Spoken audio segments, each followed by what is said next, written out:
A people without the knowledge of their past history, origin, and culture is like a tree without roots. Words of wisdom from the first Jamaican to be bestowed with the coveted Order of National Hero, Marcus Mosiah Garvey. In today's Jamaica Magazine, we continue our Heritage Week observance by celebrating his birth, life, and legacy. Stay tuned, an inspiring show awaits you.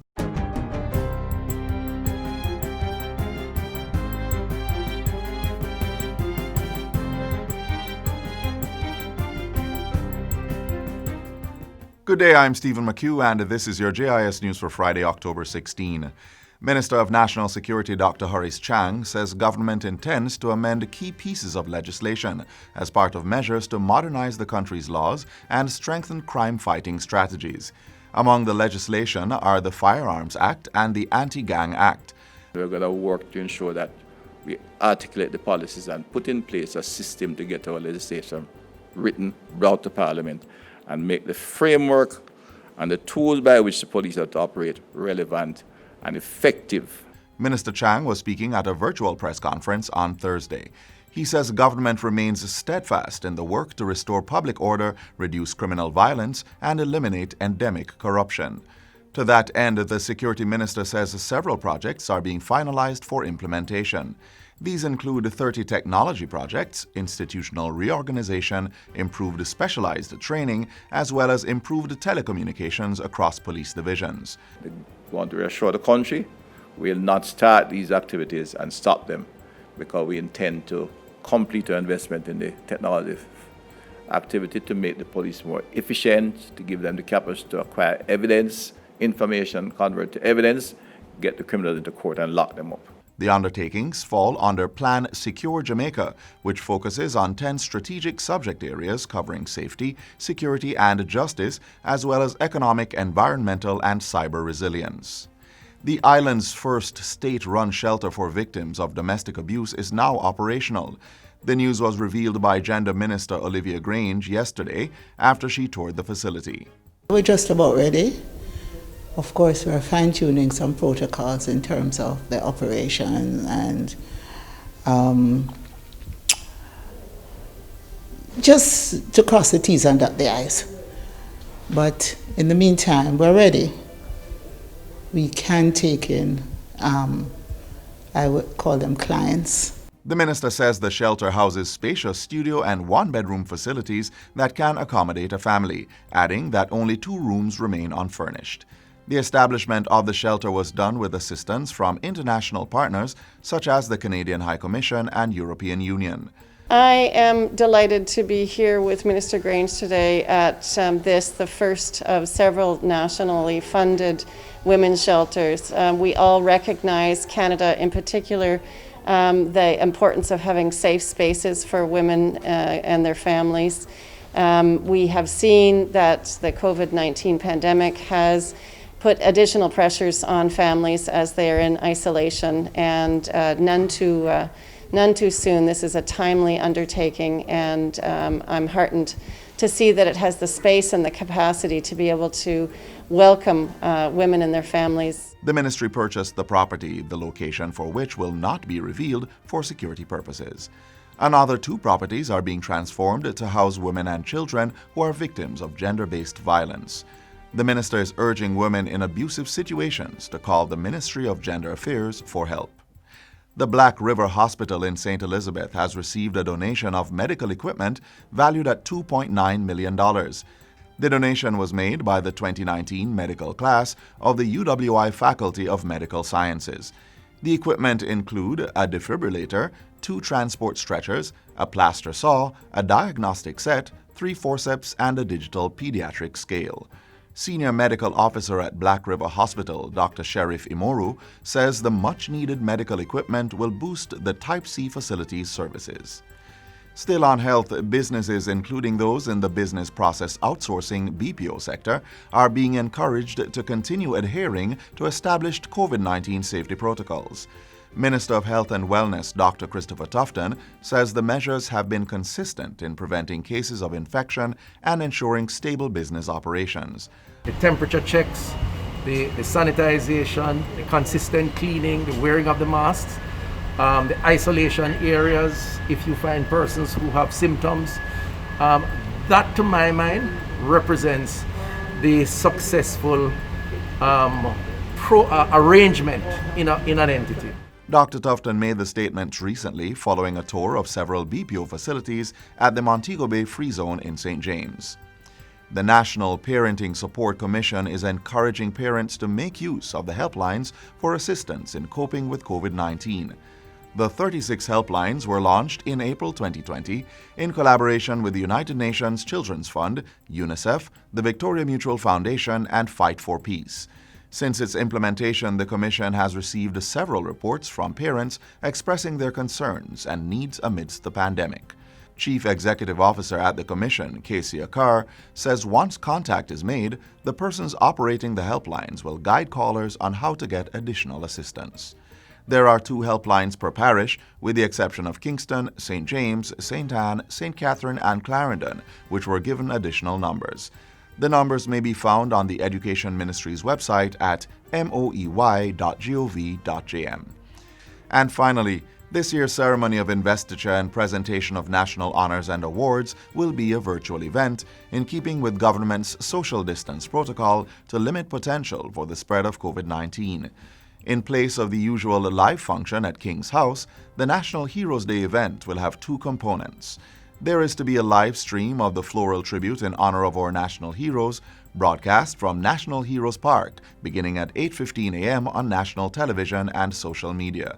The second component is a pre-packaged production featuring the award recipients being honored this year, a congratulatory message by the Governor-General, and remarks on behalf of the award recipients offered by Professor Orlando Patterson. Nearly 200 Jamaicans will be honored with various awards recognizing their contribution to national development in a number of areas. The presentations will be interspersed with performances by well-known Jamaican artists. And that's it for JIS News Today. I'm Stephen McHugh. Thanks for watching.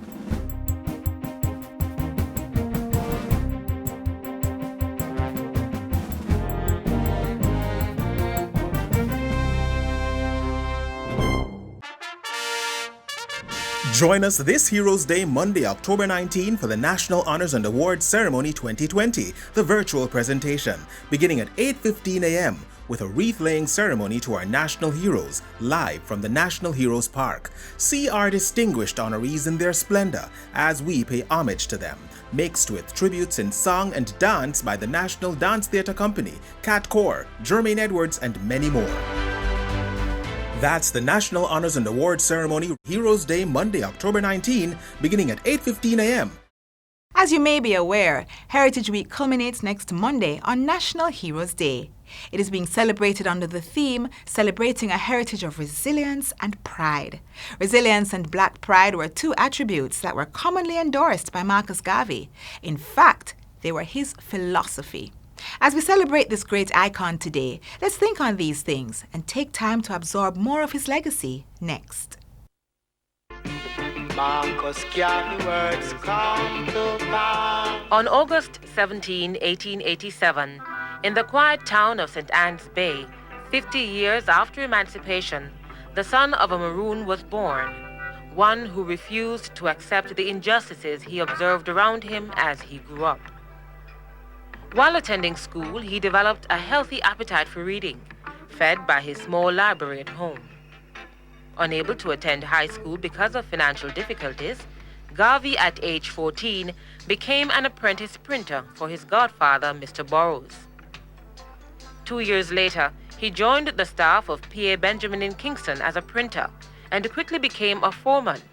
But after having joined a workers' strike at the plant, he was relieved of his job.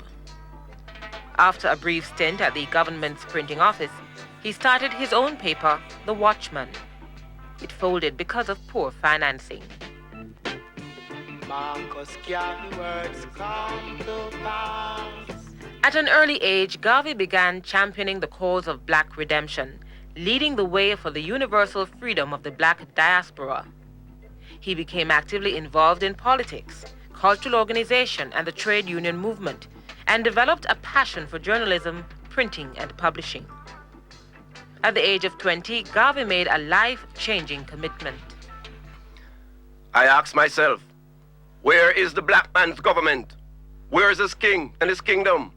Where is his president, his country, and ambassadors, his army, his men of big affairs?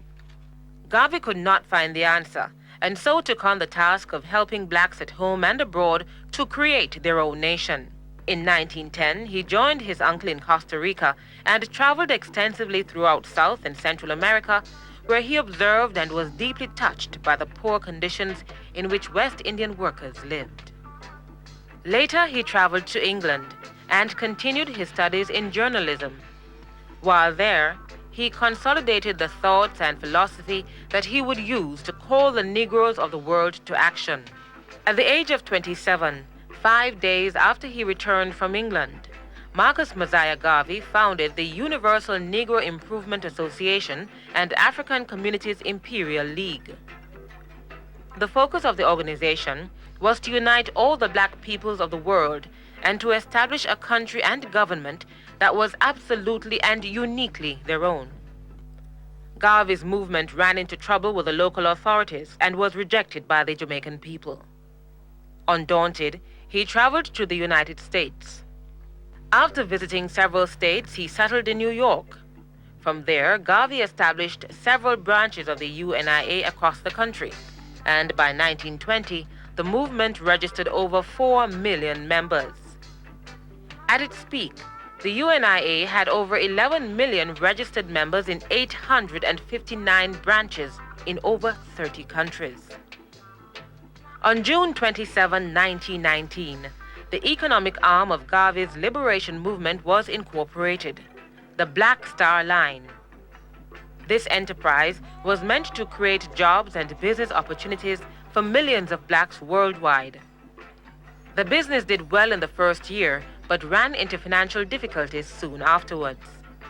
Garvey, his movement and his philosophy ran into problems with the United States authorities. He was jailed and deported to Jamaica.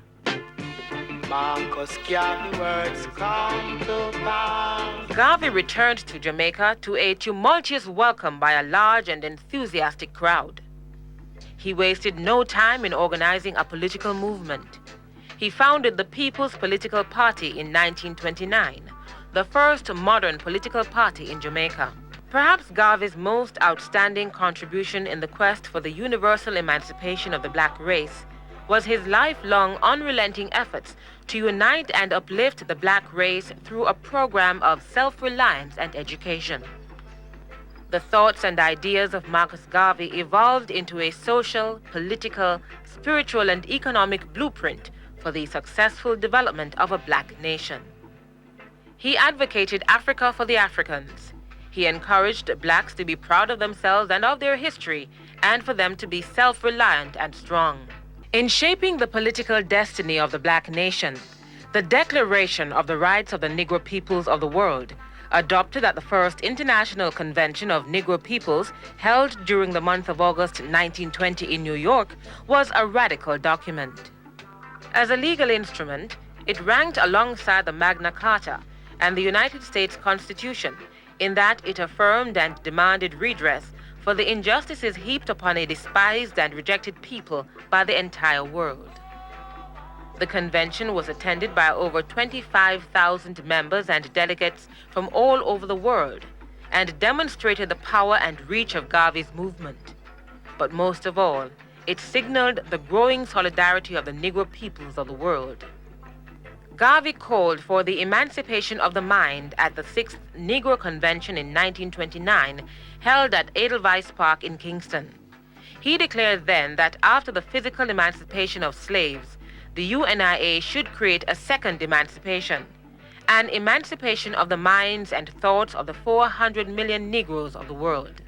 Marcus Mosiah Garvey was not able to totally emancipate his people from their social, economic, and political bonds in his lifetime, but he certainly planted the seeds of black liberation and redemption across the globe, and the world has not been the same since.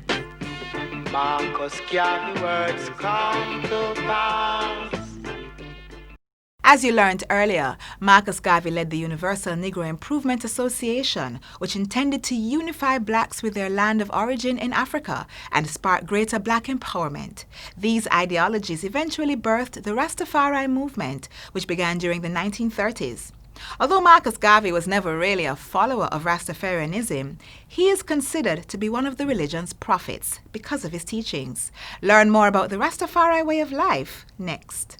It's referred to as Jamaica's second city, and it's one of the island's top tourism destinations. Montego Bay St. James, with its vibrant hip strip, white sandy beaches, and captivating resort life that continues to beckon to persons outside the region, is a beautiful place. But even more beautiful are some of the hidden treasures in the parish. In today's Round the Bend, we experience some of the most authentic and fulfilling experiences you can imagine. Walk with me.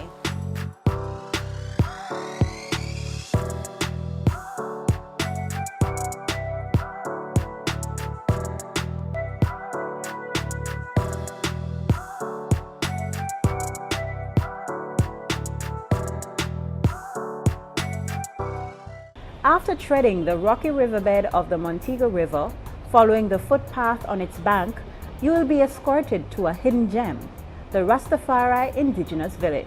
This 10-year-old village, which is tucked away in Portobello, Montego Bay, was established by a group of Rastafarians who have come together to preserve their culture and introduce visitors to their way of life and teachings. Our philosophy is one of harmony, and music shows you clearly that difference is not something that can stop you from being harmonious. Why? Because everyone plays a different beat, everyone makes a different sound, but still it comes together to make one music. And that's the message of Rastafari, that even though we're from different places, different skin tone, different eye colors, we can celebrate these differences instead of allowing them to separate us, so we can create one beautiful song for the human experience and the planet. During this time, visitors are served fresh fruits in bamboo, and they can also get a chance to learn the art of traditional drumming. After relishing the pulsating tunes of the drums, visitors are then escorted to the various stations in the village, where they will be further immersed in the Rastafari culture. You eat from a calabash, you feel like you're a little pepped up, you know? We use a combination of seeds and stones, coconut shells to make all these jewelry. But this is where you get a chance to, get something natural for yourself, family, and friends. If you want to make anything, like earrings, we have the sticks. You put the beads on and we put the hook on for you. If you see anything that you want to get, then it's there, no charge for touching, only if you hold it too long.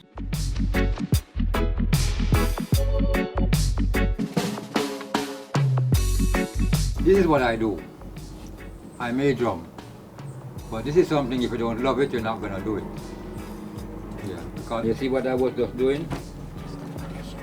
Just digging. Just digging. But you cannot afford to make no mistake. This fell apart, but you drop on your finger. You know what it's like. Some of my fingers, they are not straight. They are broken bones, cracked bones, and I lose my nails sometimes. But because I love what I do, pain is to me like nothing. So this is where we make natural soaps with the material around us. And coconut oil is the main oil in this process. We put the coconut oil with sodium hydroxide dissolved in water. And that's the basic soap formula. Different measurements are used. We incorporate some soaps, fragrance oils, essential oils as well. You can open and you can smell. We do not use water in our juices. We only use sugar cane in our juices, yeah? You know what this is? Ginger. Ginger. So in all of our juices, we have sugar cane and ginger. If you call Rastafari a coconut movement, you'll be correct because we use coconut to do every single thing. So, I'm going to take you to coconut heaven. On the back of your hands, I'm going to give you a drop of coconut love. Yeah, man. So this is extra virgin coconut oil. We use this on everything that we have, our salads. Yes, we use coconut. The Rastafari village is definitely not an all-inclusive resort, but persons can visit the wellness center for a moment of relaxation or stay overnight in one of the numerous cabins on location. There's also an organic vegetable and herb garden you can explore. But if after the tour you still crave even more one-on-one experiences of the Rastafarian way of life, then the monthly Iritz concert is all you need. And we live for the plans to be free, and we build our own society. We started Iritz in January 2018. And, you know, as a group of Rastafari people who are here, we had always been planning, you know, to say that we must see how culture can cure. A lot of the musicians from Montego Bay, they always have to migrate to go somewhere else. And there are just so much traditions that are dying, and along with all of these things that are dying, we think that we could facilitate them under one umbrella. So Iritz became that umbrella of wellness, it became that umbrella for food, and it became a space where music and of course everything else to do with culture. The event, which is held on the last Sunday of each month at 1 o'clock, never fails to bring out some of the best talents you can find. There in the cover of the darkness we watch and wait. You know exactly what to say, 'cause you've been caught before. I tell you, we just can't take no more. If you're looking for the perfect opportunity to learn about the Rastafari community, indulge in its way of life, and become one with their culture, you know where to go.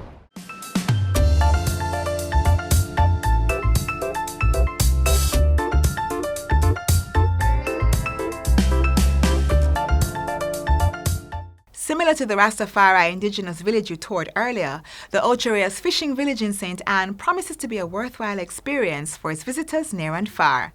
The village was recently renovated by the Port Authority of Jamaica, and for good reason. Watch this.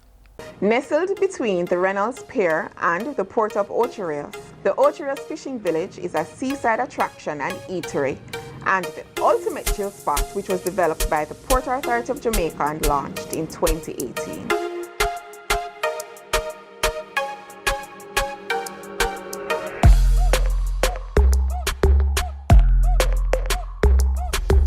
I'm Kim, and today's port call features the Ocho Rios Fishing Village. Today we'll share some insights into the objectives of the development, give you a status update, and also tell you our future plans.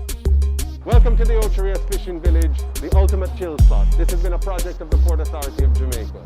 Let me show you around.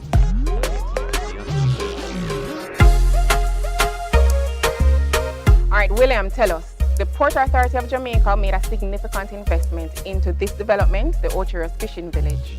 What were the initial concerns and considerations that led to this development and the reason for PAJ making such a huge investment in this facility? Well, the most important thing as a Port Authority we're concerned about is the guest experience on the ground. And what we realized by feedback from the cruise lines and what notices we'd picked up online and so on, was that the guest experience on the in Ocho Rios itself needed some lifting. And when we started to identify where the negative elements were, some of it was directly related to what was the little fishing village. Right. This wasn't the fishermen, but rather some bad elements that had become embedded into the location. When the initial development of Ocho Rios as a tourism destination was taking place, the fishermen that occupied the actual bay were transferred here on an agreement with the UDC based on what was happening down here, because it wasn't just fishing activities that were taking place.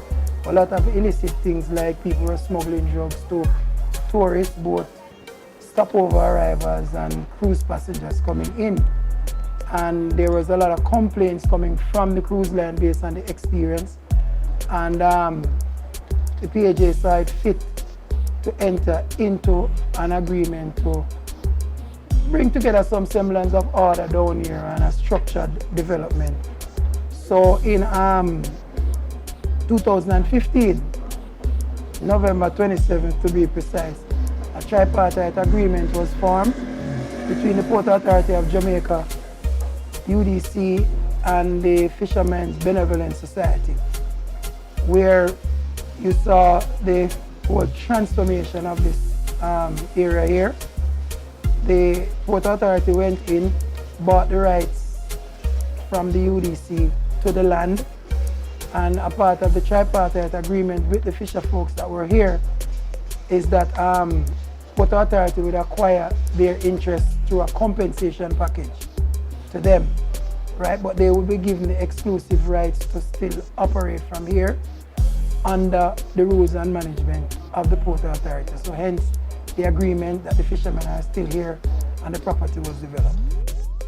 Since the development, find a lot of more people coming down here. And the people them love down here bad. The people them know say when they come, then get the food and the fish them fresh, just from the sea to the pot.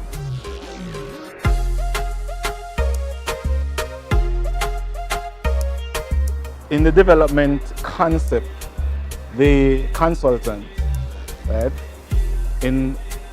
decided how best to utilize the available land, right, and features that existed on the property, right, have led us to design these two shops, right, elevated. If you notice, it is much higher than the rest of the shop.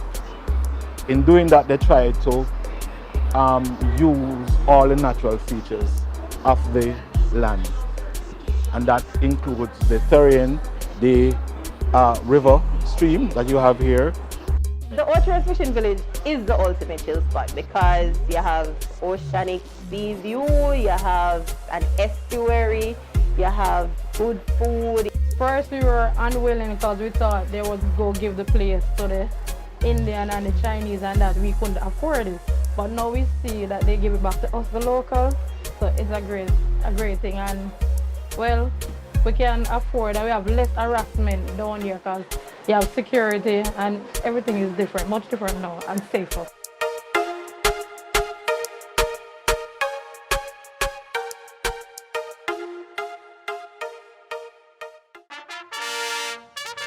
Join us this Heroes Day, Monday, October 19 for the National Honors and Awards Ceremony 2020, the virtual presentation, beginning at 8:15 a.m.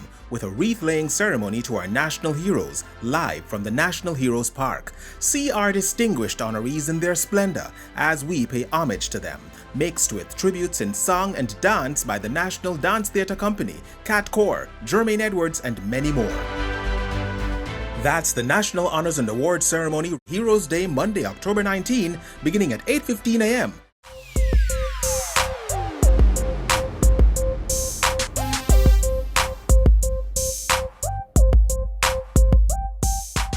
And this is the final stop in today's magazine. Thanks so much for journeying with us on another uplifting show.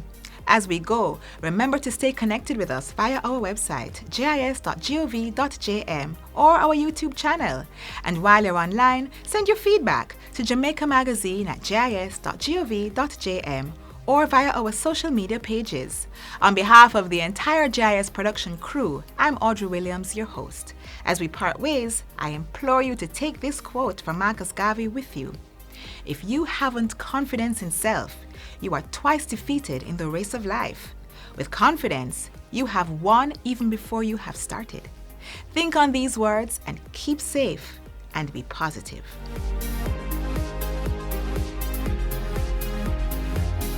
This has been a production of the Jamaica Information Service, the voice of Jamaica.